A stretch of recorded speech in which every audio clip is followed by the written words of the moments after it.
Bun găsit, stimați utilizatori ai portalului de știri nordnews.md, sunt Nicoleta Pânzaru, iar astăzi discutăm cu reprezentanta UN Women în Republica Moldova, doamna Dominika Stojanoska. Discutăm despre egalitatea de gen, despre importanța femeii în societate, dar și drepturile omului. Mrs. Stojanoska, good afternoon and thank you for accepting this interview. Thank you for the invitation.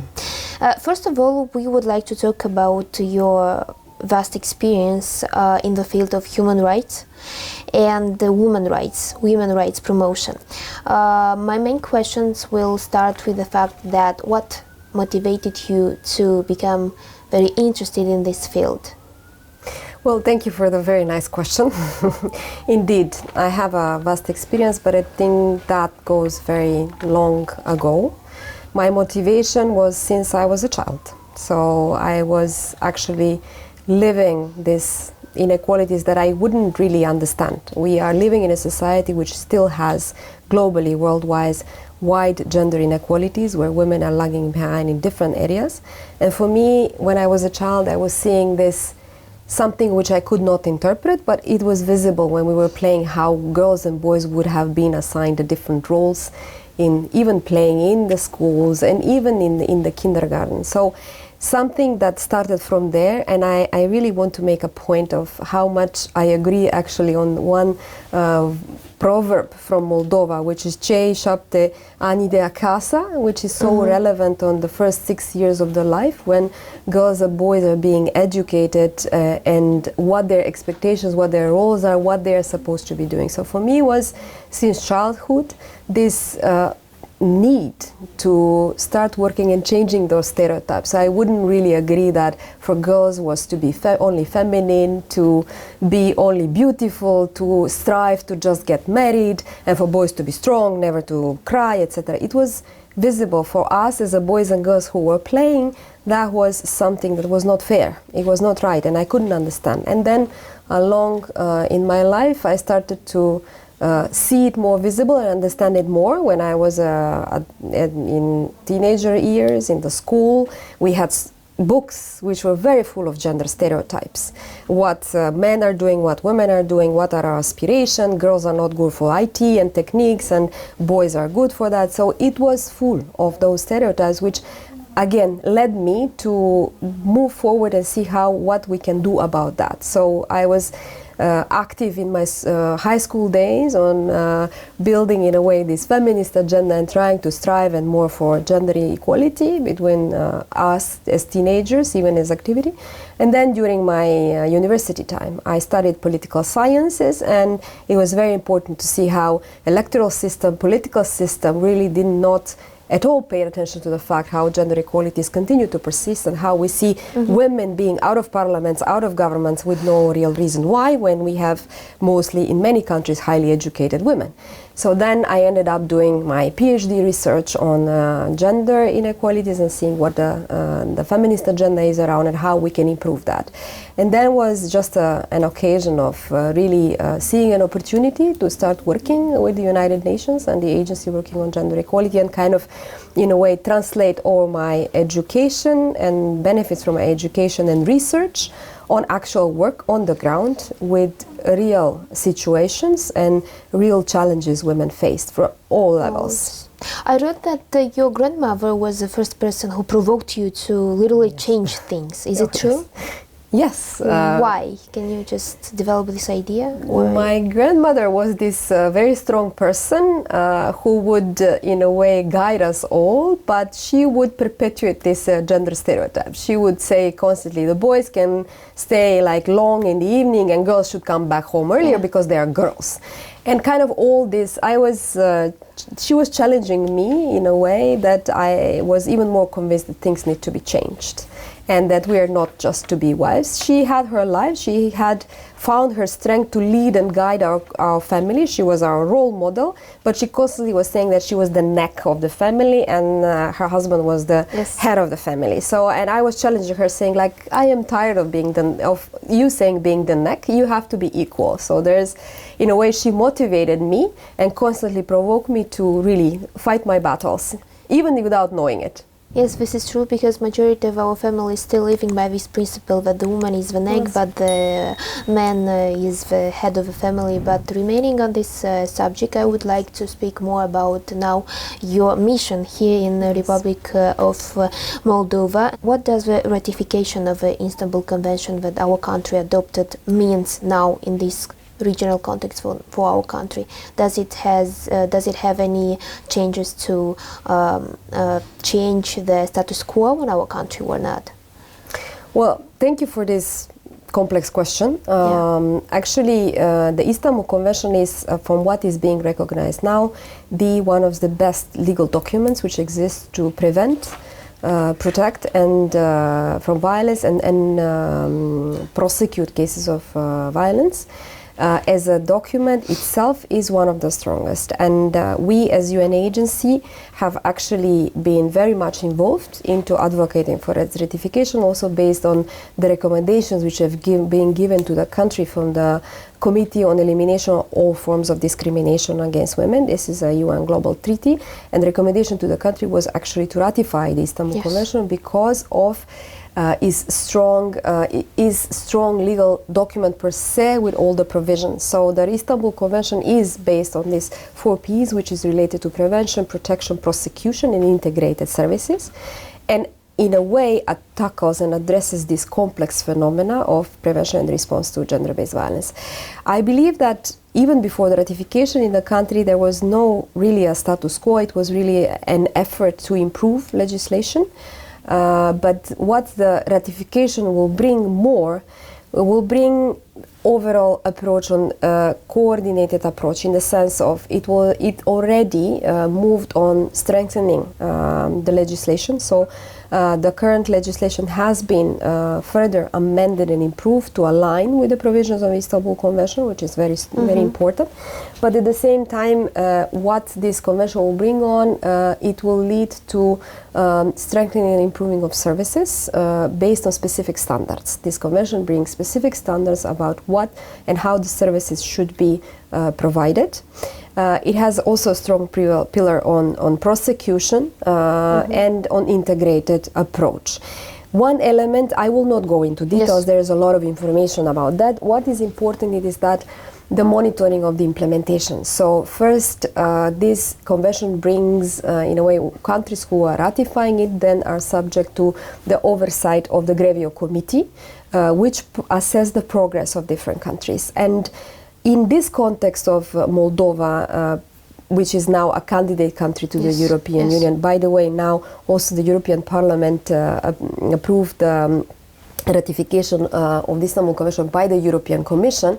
So in this process of the European accession for Republic of Moldova, this is practically joining a family of European countries who also ratified the Istanbul Convention, in a way joining this family of countries who have a lot to do, like Republic of Moldova, to strengthen prevention, to strengthen protection and services, to strengthen prosecution and the overall integrated approach. But in a way, joining the family of the countries who ratify the convention also allows for opportunity to exchange best practices, learn from the others, see what works, what doesn't work. So in overall, the fact of having this such strong legal document which will guide the country on how to design the legislation, the policies, the services based on specific standards is very important. The integrated approach, Moldova already had developed an integrated protocol for a response to cases of violence. This will further be reinforced now with the legislation, with the law that ratified the ratification of the Istanbul Convention and entered into force. By the way, do you think this thing is going to change the situation that nowadays collides Republic of Moldova with the subject of violence in our country or not? Is it going to take years, or is it going to be a short process from your perspective? This is not violence is a very complex phenomenon. So when we talk about prevention, elimination of violence, we are talking about the full cycle. So increased prevention for the violence to happen. So means working a lot on gender stereotypes, working a lot on eliminating patriarchal social norms. How many years from your perspective that is going to take? 10 years then, or even more. More. But depends on what you estimate are. Eliminating gender-based violence because overall it might take much more than 10 years, but improving the system of response might be between 3-5 years to strengthen really the support so that women can have access to those services and they can receive the protection they need. We already, in the country, there are services who are providing this support. The improvement in the sense of fulfilling the standard and having the accessibility across the country, this is something which might take 1 to 3, 5 years, depending on the investment that will be done, because it's not that the country does not have services. The country does have services, but they are not accessible for all people, for all victims. And there's still a lot of stigma, particularly among women who are prevalently victims of gender-based violence, about reporting. So it takes really this complex approach on increasing prevention, building this trust, and having the services available so that they can access it, and then having programs for them to exit the cycle of violence, like empower economically, etc. Yes, if we remain on this subject, from your perspective, what programs do you and women have in Republic of Moldova in order to help victims from violence who survived or still suffer from violence in our country? What does this organization in our country propose to the victims? Well, our programs are like overall, now we are starting a new cycle of 5 years program for us, supporting Moldova. And those, we have 4 areas actually of intervention, one of which is prevention and response to and ending violence against women and girls.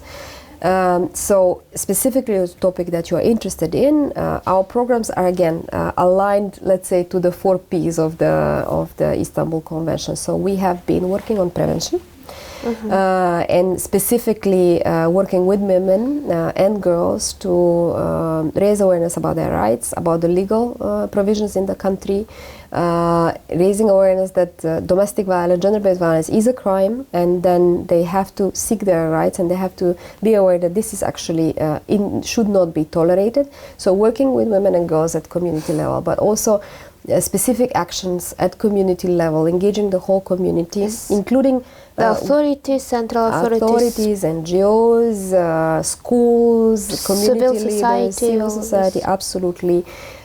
Youth, young Do you people. personally work with these people, or do you have colleagues that work with this? Because no, we're a team, and I have colleagues who are working on programs related to violence prevention and response. I have colleagues who are working on political empowerment and women in leadership and decision making. We have a team who is working on economic empowerment. And we have a team who is working on women, peace and security agenda implementation. On violence, I don't work directly with people, but I do meet directly. Yes, this is what I wanted to ask you from my perspective. I'm interested if you, from your career, vast career in this domain, this field, do you have situation that you remembered from violence or from a woman that suffered a lot? Maybe you remember this kind of situation and can develop it. Of course, I mean... but just mark you as a personality, as a woman first.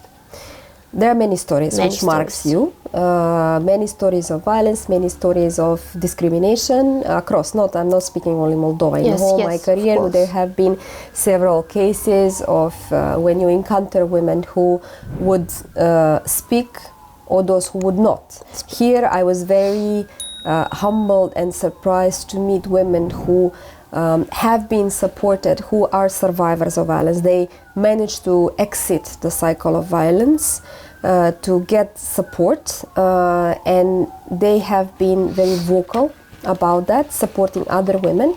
This was also part of the work that Your Women has been doing in the past, not when I was here in the country, but I was very interested to see how many, like some of these women who really managed to exit the cycle of violence, and they have been mentoring other women and encouraging other women to report. That was something for me which really left a sign on me. But it's not easy. It takes a lot. It takes psychosocial support. It takes economic support. Living the cycle of violence, it's not an easy process.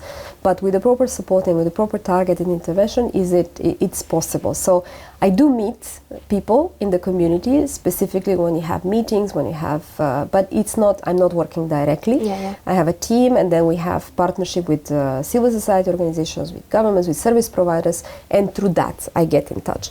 But in a way, we do work a lot on prevention at community level. We even did some innovative work, like had programs on understanding sexual harassment and violence for teenagers through using a VR tool, for example, so that it gets close to them and be able to understand the concept and understand and distinguish, particularly for young girls, what means sexual harassment, what means flirting.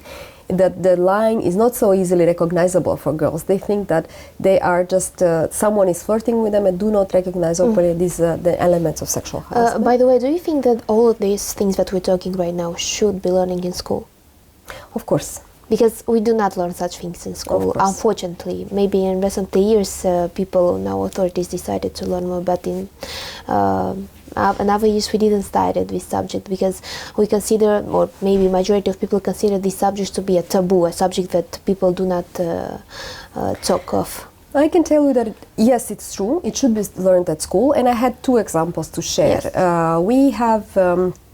With one of our partners in the organization La Strada, we have piloted for 8th and 9th graders this module which is called Harmonious Relationships. And actually it was like alternative, like a subject of choice, not mandatory. And it was about exactly that. Relationships, relations, understanding gender norms. So it was, and we was with teachers. And it was something which was highly appreciated by students. We had, after the delivery of these courses, we had interviews with teachers and with students, and I personally participated in some of them. And the feedback was that actually it was very good, because then teenagers felt free to talk with their teachers some of the things that they wouldn't talk with the parents, or they would feel embarrassed, and they felt like it's so much that is needed about this dialogue. And I have another example, again, because you were asking. Please. One girl who I met, Moldovan, who was actually questioning and saying that in school they learned a lot of stuff, a lot of subjects that are needed for their future, but one thing that the school is not teaching them to recognize, and it does not teach kids, is about consent. And this is something which is highly needed. So true, the school curricula needs to change, and I'm glad also Prime Minister mentioned in one of the government sessions actually that school books are full of stereotypes and need to change, and Ministry of Education is actually on that, on revising the programs. But also there has been another session with young people that we had couple of weeks ago, where it was a dialogue also between youth and representatives from different organizations, including Ministry of Education, which was saying actually how young people would appreciate having sexual education in school, but that in a sense that it would teach them about what means consent. They would have an open conversation. It's something that would really lead them to life, which is coming. So it was a very positive experience, and I think things will change quite, I don't know, that quickly. I wouldn't give you the estimate on that, but I have a feeling that things will start to change, because the society and young people want that change, and they speak about it openly. Thank you so much for this answer and for sharing those examples with me. It's a great answer, and for the people who are going to watch this interview, especially in the regional context that we found ourselves right now. I want to continue our interview with the subject that you work in Ukraine before coming in Moldova, if I'm not mistaken, please correct me. Do things are different there if you talk about the violence against women in Moldova, or not? How do you can appreciate the situation? If you look at the figures, the situation is not so different in Moldova and Ukraine, and even globally. The statistical data that we have on prevention, like on the prevalence of violence against women, it's more or less as the global average. So that it's not very different. For me, it's very difficult and painful now to speak. I have been working in Ukraine on programs in eastern Ukraine, which are now affected completely by the war. What was important, and there are the challenges that Moldovan women are facing were also faced by Ukrainian women. What the determination of Ukrainian women challenge the gender stereotypes and move the gender equality agenda and work with the central government back then was very strong, including on aspects back then in the eastern regions of Ukraine, of really moving and raising awareness about the women, peace and security agenda and the relevance of and the involvement of women in peace negotiations, the involvement of women in the security and defense sector was very strong. And now I'm seeing that more and more, and in Moldova, from perspective of more involvement around the conflict negotiation, more about understanding the concept of safety, security and gender norms and stereotypes, and the different perspective of how women and men are affected when it comes to personal safety or economic safety, etc. So the challenges are at this point of time for Ukrainian women and Moldovan women, the challenges are different because there is a war in one country, yes, and here there are multiple crises. But when it comes to specifically their economic, political, yes, civil rights and questions of violence, there were, yes, many similar challenges facing. But do the situation changed if we talk about the the war that happens now in Ukraine, when a lot of refugees from Ukraine came in our country in order to find peace here? Did the situation change about the violence or something in our country, since a lot of refugees came in Republic of Moldova, or not? Well, the refugee crisis was I think one we always will not stop saying how important, like how Moldova opened houses, hearts to Ukrainian refugees. Like the accepting Ukrainian refugees was exemplary, what Moldovan authorities and the whole society, what they did.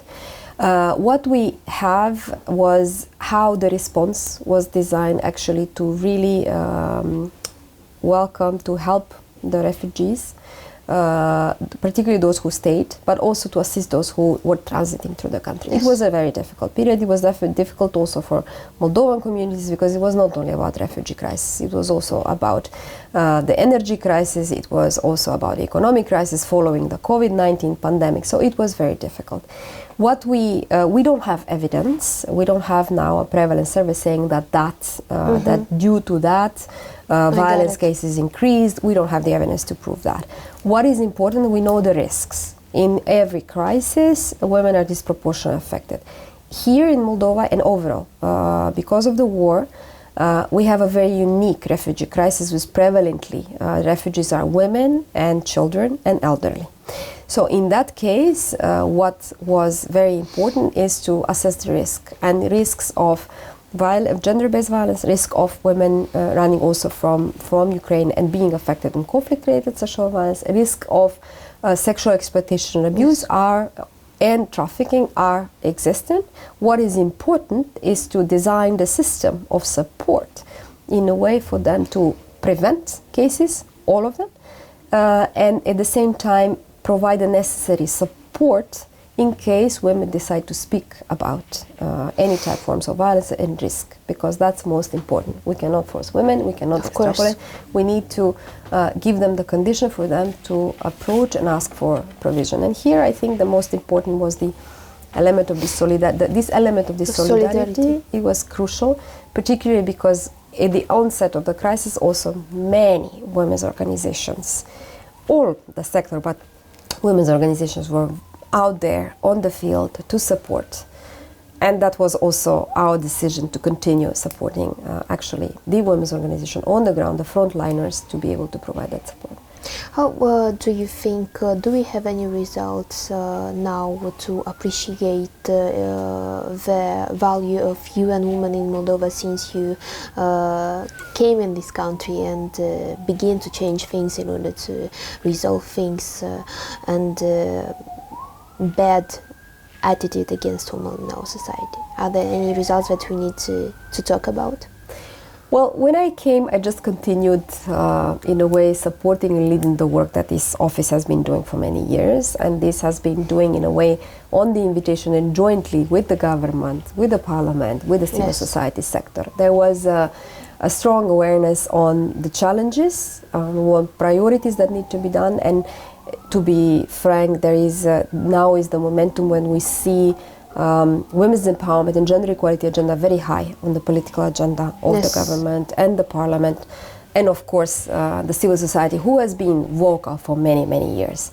I think from where I am here almost 3 years, we do have visible results. I cannot claim these are our results. These are results of the collective effort and partnership we had with institutions.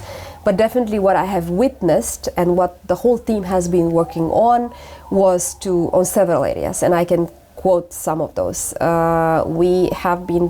This office has been very vocal and advocating for the gender quota in the electoral law. I testified the elections and 40% of women in parliament.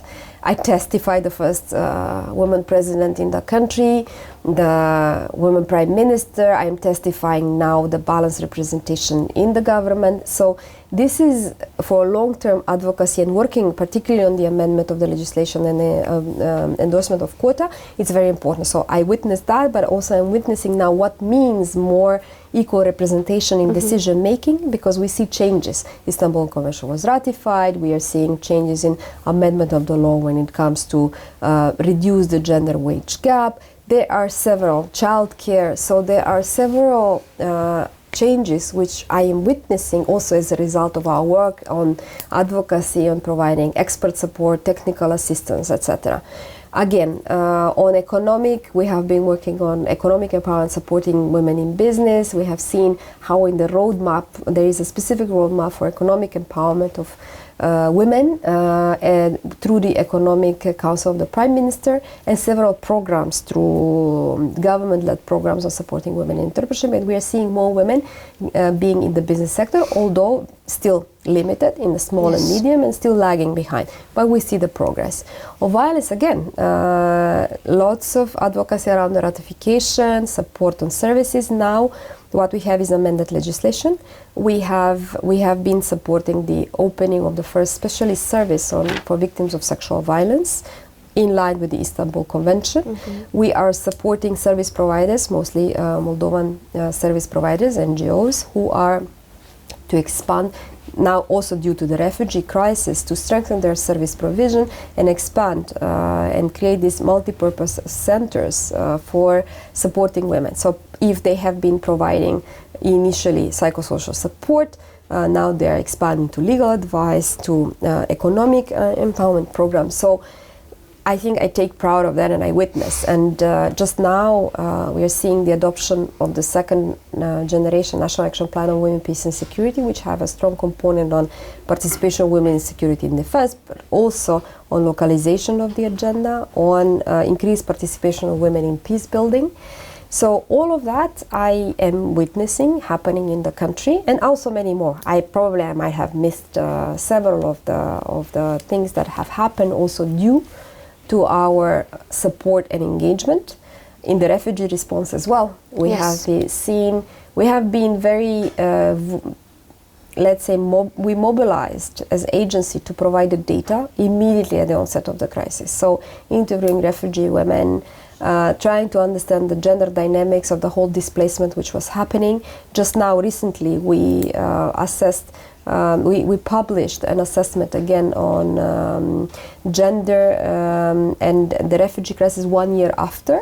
So it has gone out to see 1 year after, what are the persistent gender issues which are happening within the refugee crisis.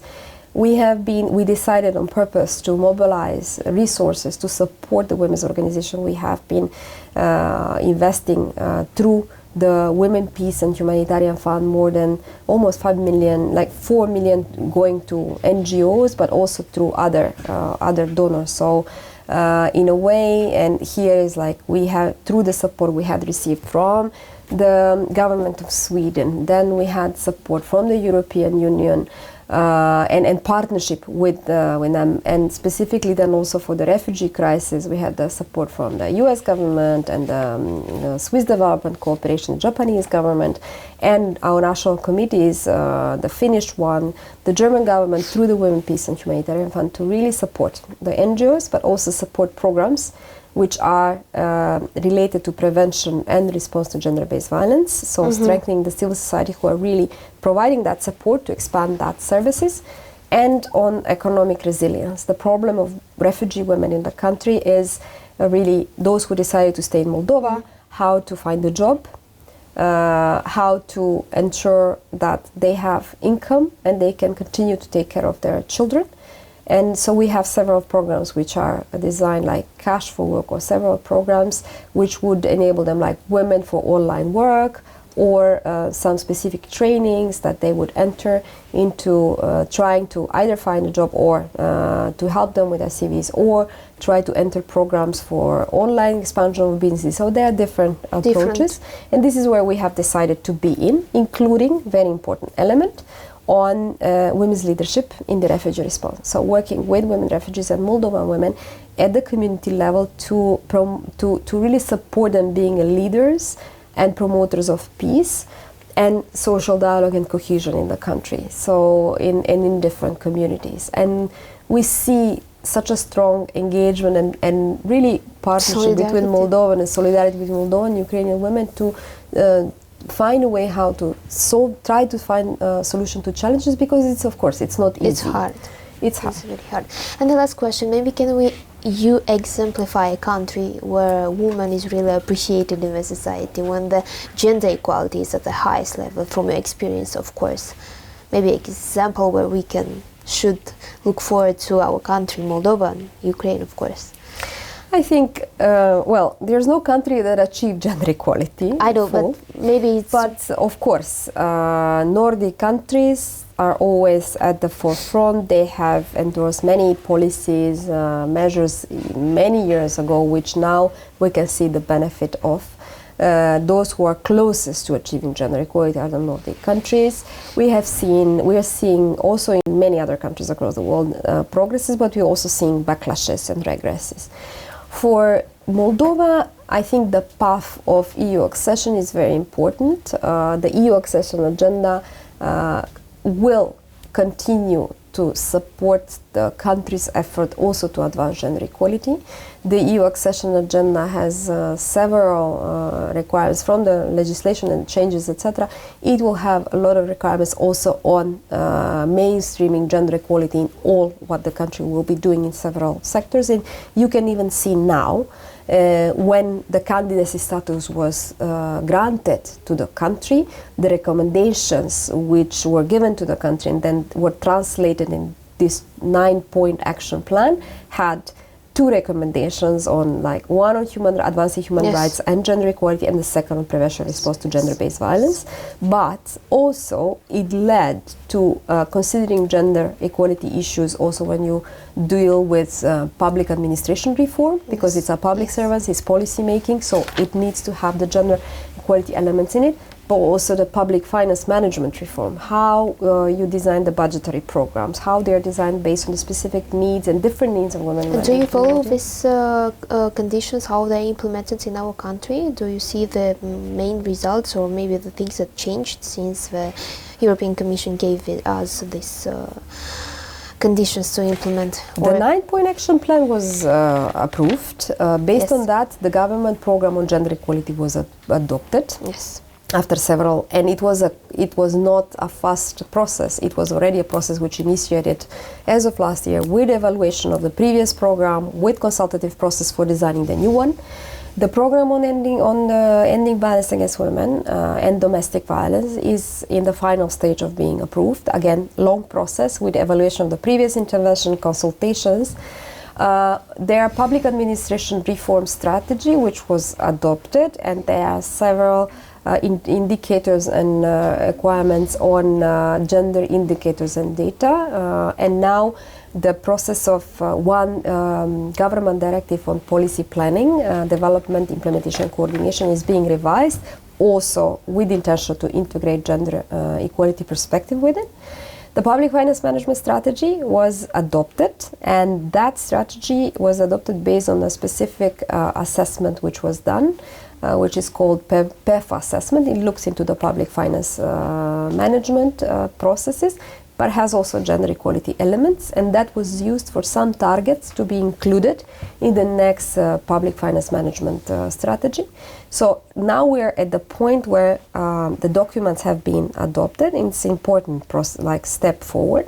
Then we will see how it will unfold with the implementation stage. But definitely, yes, the civil society organizations are very active in monitoring the implementation. We are there to support the government in the implementation with the technical assistance and expertise, to share experience from other countries we have supported on some of these important processes.